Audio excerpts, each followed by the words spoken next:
Hi, I'm Natalie from Weddings in Surrey. I thought that I would take this opportunity to share a few tips and tricks that I've picked up along the years on how to save money relatively easily on your wedding without changing the look and feel of the day. Firstly, wedding venues. Nothing worse than falling in love with the venue of your dreams and then realising it's over budget.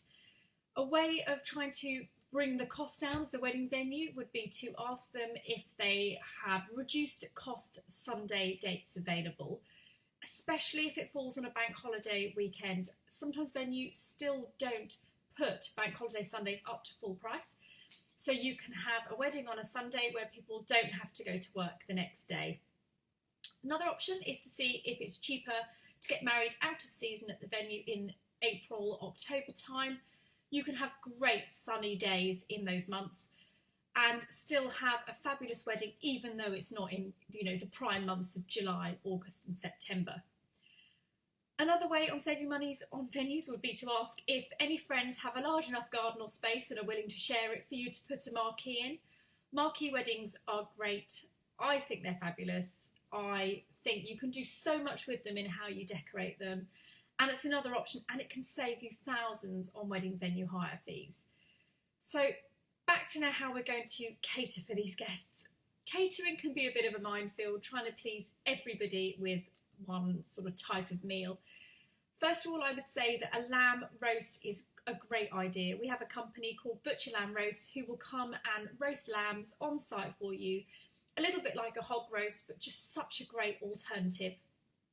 Another way, hear me out here, is to order pizzas. I'm not thinking of pizzas that you would have on a Friday night after a couple of drinks.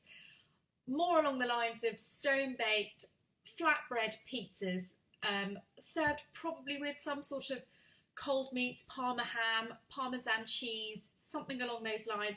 You could really make it elegant way of doing it.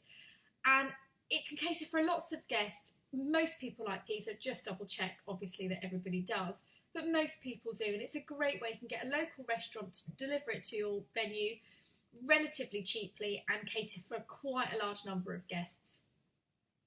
Take me on to venue styling now. Venue styling, one of the great things at the moment is the vintage rustic weddings. They're massively in fashion, and actually you can do it on quite a shoestring budget. Visit your local charity shops, pick up things like candelabras or vintage china. Vintage china, you can have little teacups on the table or just in the centrepiece. I love just simple garden flowers in a circle with a great big candelabra and some candles in the centre lit.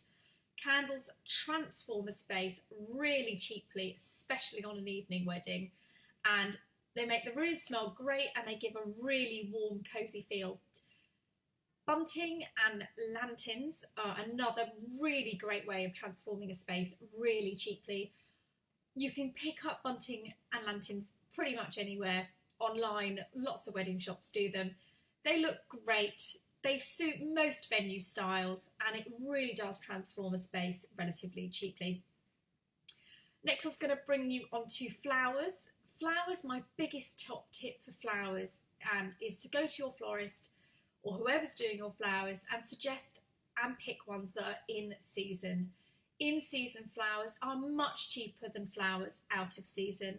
So for example, if you have an April wedding, look at peonies, for example, beautiful bright pink cream flowers, stunning, simple and beautiful and relatively cost effective if you're having them in season. That's pretty much where I was going to leave it today. Check us back out again here. I was going to do another blog on the things to do when you're looking for your wedding dress. Thanks for listening to me today, and hopefully I'll speak to you again soon. Bye.